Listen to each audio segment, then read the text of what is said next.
우리 에스겔 8장 1절부터 4절 우리 한 절씩 읽겠습니다. 여섯째 달 초닷새에 나는 집에 앉았고 유다의 장로들은 내 앞에 앉아 있는데 주 여호와의 권능이 거기에서 내게 내리기로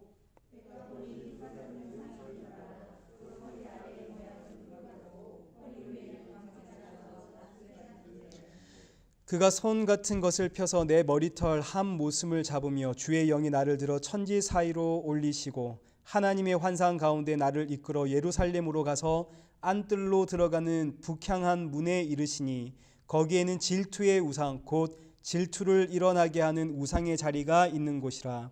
이스라엘 하나님의 영광이 거기에 있는데 내가 들에서 본 모습과 같더라. 아멘. 자, 우리 에스겔 그동안 살펴본 1장부터 7장까지의 말씀은 하나님께서 에스겔에게 주시는 첫 번째 환상이 기록되어져 있는데 그 주된 내용은 하나님께서 예루살렘을 반드시 심판하고 성전 내가 반드시 무너뜨리고 너희들 내가 반드시 심판하고야 말겠다 하는 아주 무서운 환상이었습니다. 지금 상황이 이스라엘 백성들이 바벨론에 이제 포로로 잡혀왔지만 아직도 많은 이들은 예루살렘 성에 남아있고 성전은 무너지지 않았습니다. 그래서 이 예루살렘에 남아있는 이스라엘 백성들이나 지금 포로로 잡혀온 이스라엘 백성들이나 마음에 희망을 하나 품고 있었습니다. 그 희망은 하나님께서 우리를 이렇게 내버려 두진 않으실 거야. 하나님께서 우리 회복시켜 주실 거야. 지금은 비록 힘들지만 지금은 포로로 잡혀왔지만 하나님께서 역전시켜 주실 거야 라는 희망을 붙들고 살았습니다. 예루살렘이 멸망하지 않았거든요. 성전이 건재하고 있거든요.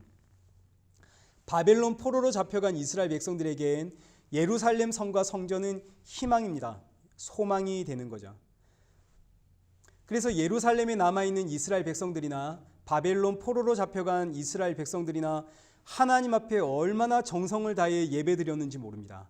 하나님 우리를 회복시켜 주십시오. 그야말로 예배자죠.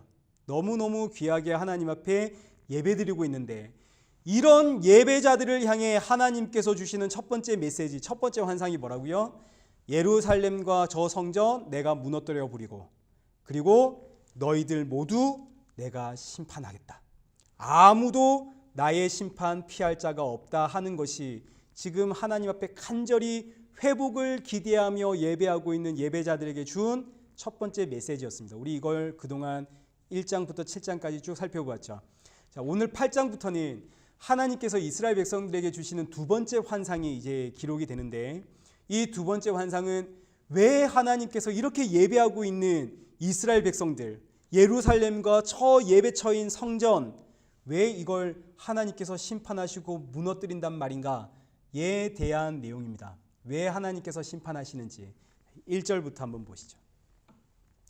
1절 여섯째 해 여섯째 달 초닷새에 자, 이날은 첫 번째 환상을 본 후 14개월이 지난 시점입니다. 근데 왜 하필 8장을 시작할 때 여섯째 해 여섯째 달 하나님께서 환상을 보여주셨을까? 이거 별 의미가 없는 게 아니죠. 이렇게 기록된 것은 분명한 의미가 있습니다. 여섯째 해 여섯째 달 이건 그 내용이 역사적인 사건이다라는 의미도 포함되어 있겠지만 동시에 이 여섯째 해 여섯째 달이라는 이 단어 자체가 이 내용이 8장 전체에 대한 주제이고 왜 예루살렘과 성전과 이스라엘 백성들이 망할 수밖에 없었는지에 대한 이유가 되어집니다. 그러니까 8장은 여섯째 해 여섯째 달에 대한 부연 설명입니다. 왜 이스라엘이 망할 수밖에 없었나? 여섯째 해 여섯째 달 때문에. 그럼 여섯째 해 여섯째 달이란 무엇인가? 여러분 이건 전부 숫자 6과 관련되어 있죠. 숫자 6은 뭘 상징하는 수일까요? 히브리어에서 숫자 6은 사람을 상징하는 숫자입니다. 6이라는 숫자가 사람을 나타냅니다. 사람이 몇째 날 창조되었나요? 여섯째 날 창조되었죠. 7은 그러면 누구의 숫자일까요? 7은 하나님이 안식을 했죠. 7은 하나님의 숫자입니다. 777 하면 하나님 이렇게 되는 것이고 6은 사람의 숫자입니다. 그래서 666 하면 사람이 되는 거죠.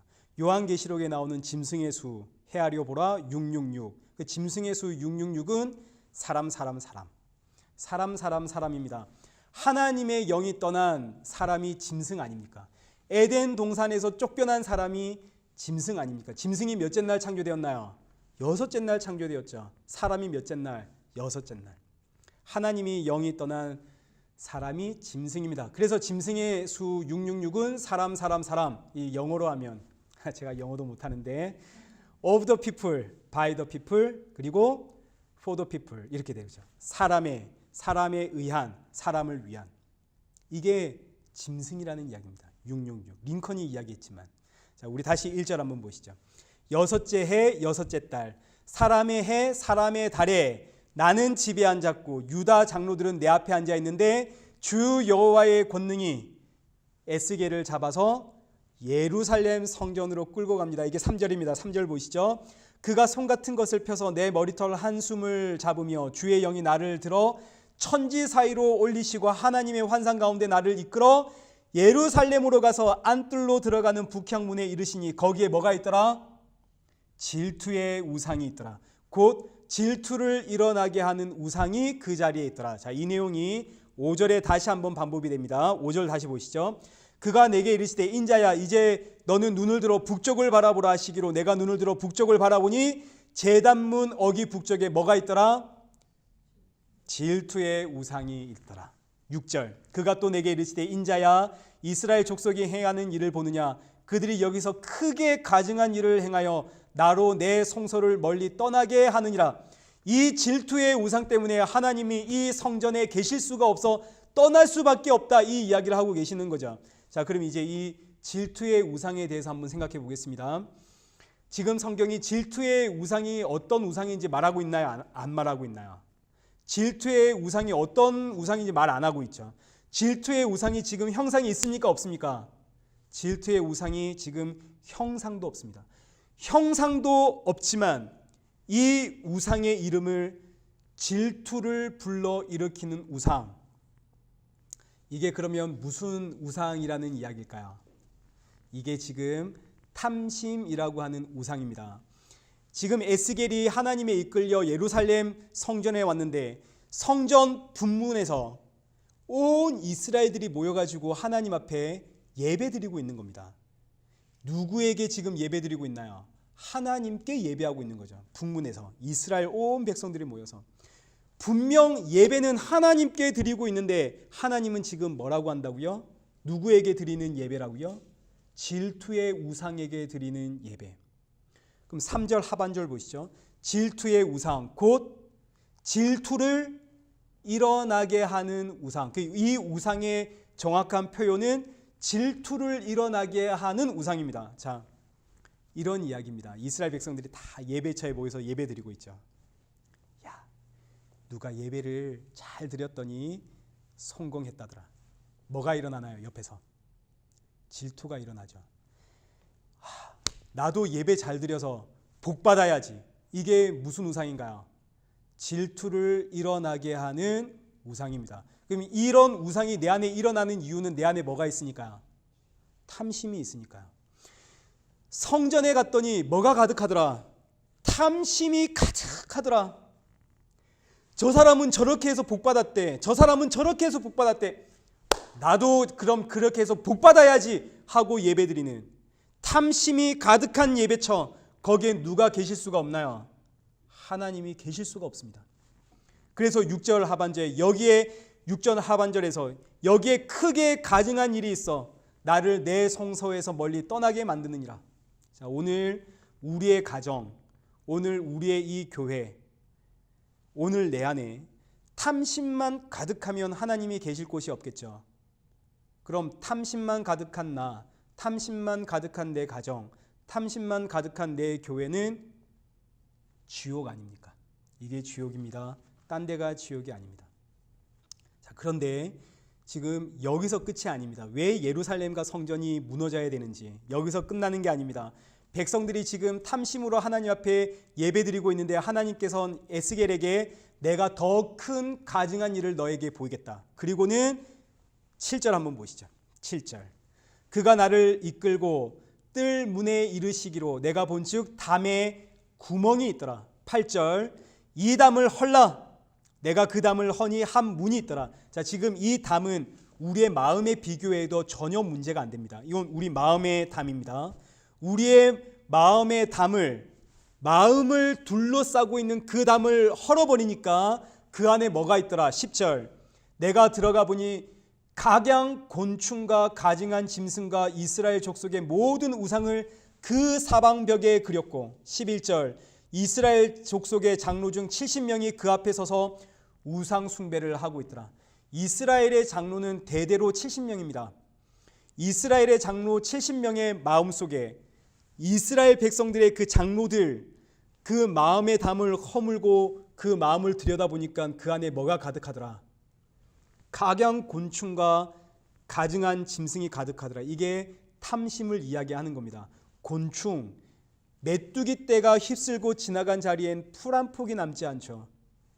그런 것처럼 곤충과 이 가증한 짐승들은 전부 다 탐심의 상징입니다. 그래서 지금 8장 1절 한번 보시죠. 8장 1절에 보시면 에스겔이 이 환상을 볼 때에 누가 그 앞에 지금 자리 잡고 앉아 있나요? 유다의 장로들이 지금 자리 잡고 앉아 있죠. 그러니까 장로들이 내 앞에 앉아 있는데 이 장로들은 바벨론에서 포로로 잡혀온 장로 중에 일부이든지 아니면 여기 포로들 중에서 새롭게 장로를 뽑았든지 아무튼 지금 에스겔 앞에 장로들이 거룩한 척하고 여기 앉아 있습니다. 그런데 이 거룩한 척하고 있는 이 장로들의 마음의 문을 활짝 열어보니 그 안에 뭐가 가득하더라? 탐심이 가득하더라. 오늘 여러분이 지금 이 앞에 거룩하게 서 있는 저의 마음의 문을 활짝 열어보면 이 안에 뭐가 가득해 보일까요? 탐심이 가득하더라. 저 안에 탐심이 이리저리 포장되어 가지고 여러분 혹시 저랑 대화하다가 혹시 저랑 이렇게 이야기를 하다가 제 안에 탐심을 발견하시거든 놀라지 마십시오. 그 놀라시면 안 됩니다. 저는 원래 그런 인간입니다. 돈 좋아하고 집 좋아하고 차 좋아하고 탐심이 보이시거든 아이고야 하시면 안 되고 아이고 나 그럴 줄 알았다 이렇게 하시면 됩니다. 마찬가지 지금 여기 이렇게 아름답게 앉아 계신 여러분 마음속에도 뭐가 가득하신가요? 마음 문 열어보면 탐심.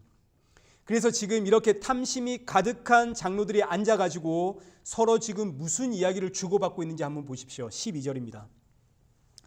또 내게 이르시되 인자야 이스라엘 족속의 장로들이 각각 그 우상에 방한 어두운 가운데에서 행하는 것을 내가 보았느냐. 그들이 이르기를 여호와께서 우리를 보지 아니하시며 여호와께서 이 땅을 버리셨다 하느니라. 이스라엘 백성들이 이 장로들이 그 탐심 가득한 곳에 앉아가지고 서로 하는 이야기가 야 대체 하나님의 뜻은 뭘까? 야 하나님이 이 땅을 이렇게 버리신 이유가 뭘까? 하나님께서 우리를 돌보지 않는 이유가 뭘까? 이러고 있더라는 겁니다. 자기들 안에 있는 죄, 자기들 안에 있는 탐심, 자기들 안에 있는 악함은 돌아볼 생각 전혀 하지 않고 야 대체 하나님의 뜻이 뭘까?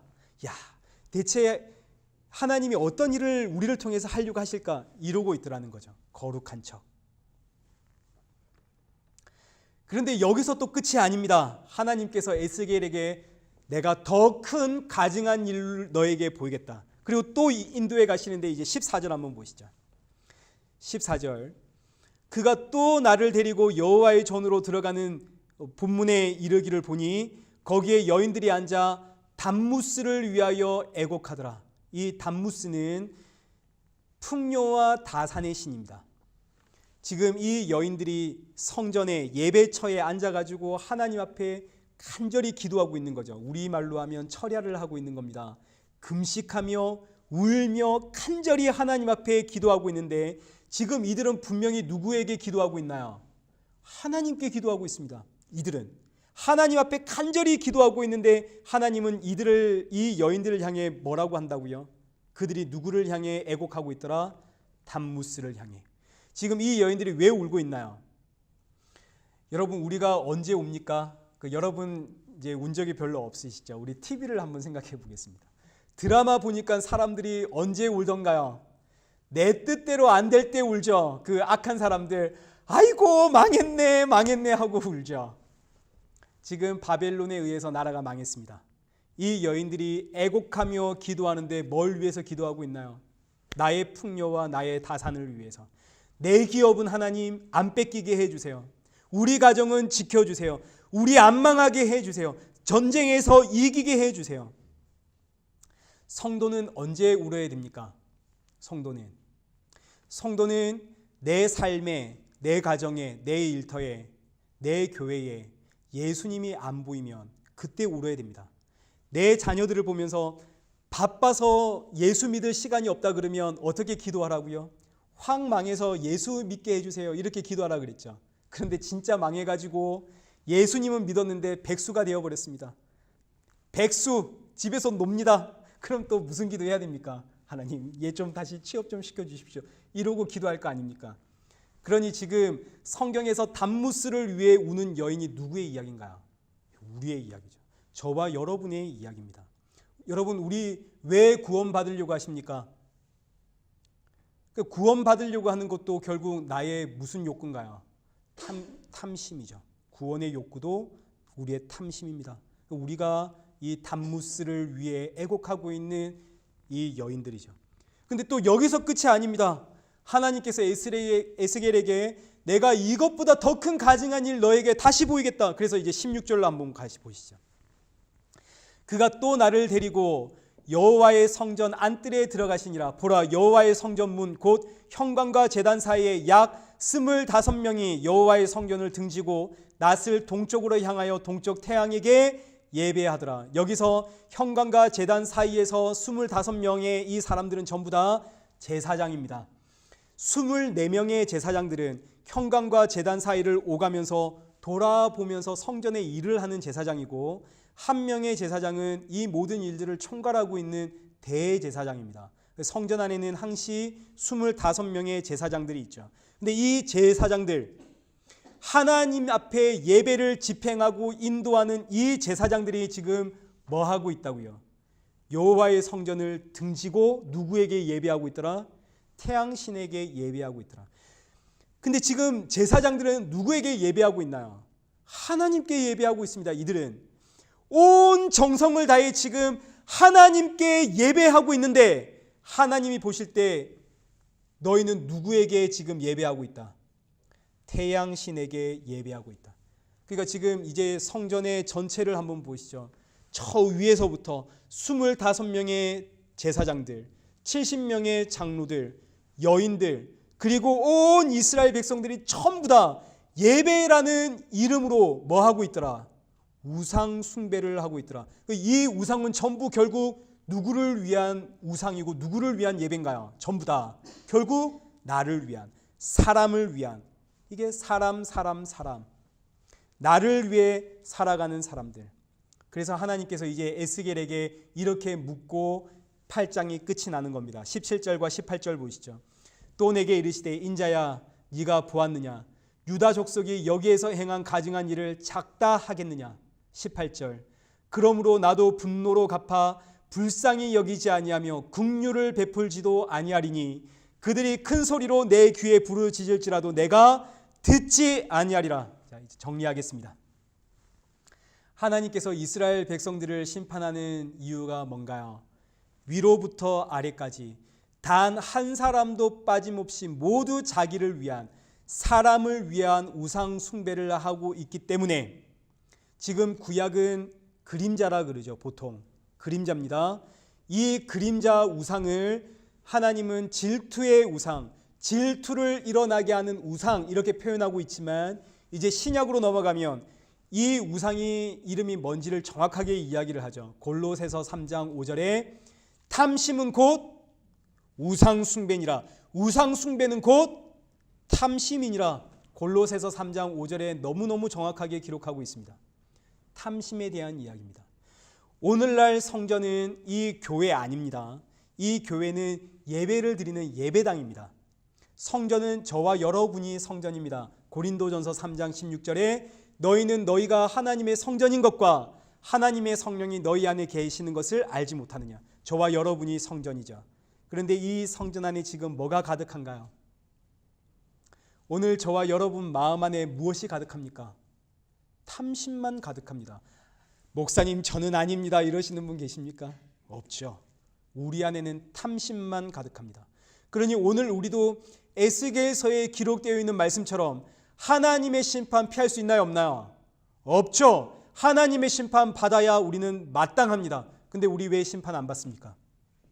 구약의 성도들과 조금도 다를 바가 없는 똑같은 죄인들인데 탐심이 가득한데 우리 왜 심판 안 받나요?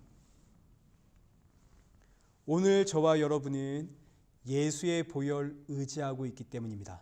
이게 에스겔서가 말하는 결론입니다. 우리는 하나님의 심판을 피할 수 없는 우상 숭배자들입니다. 그러나 예수 그리스도의 그 십자가의 보혈, 그 어린 양의 피 아래 있기에 구원을 받습니다. 그 보혈이 나를 덮고 있으면 정죄함이 없습니다. 이 로마서 8장 1절의 말씀이죠. 그리스도 예수 안에 있는 자는 정죄함이 없느니라. 하나님이 내가 너를 정죄하지 않겠다. 그래서 에스겔서의 결론이 이렇게 되는 거죠. 너희는 우상 숭배자다. 반드시 내가 너희를 심판하겠다. 하나님께서 외치고 계시는데 에스겔서의 결론이 되어지는 에스겔서 47장, 에스겔서 48장을 보시면 그러나 성전에서부터 흘러내리는 물이 너를 구원할 것이다. 이게 에스겔서의 결론입니다. 성전에서 흘러나오는 물, 여러분 이 이야기 아시죠? 이게 에스겔서의 결론입니다. 나의 발목을 차고 무릎을 차고 허리를 차고 급기야 내 키를 넘어 나를 완전히 덮어버리는 성전에서 흘러나오는 물, 이 물은 어떤 물인가요? 예수님이 흘리신 십자가에서 흘리신 그 피 아닙니까? 성전은 누구십니까?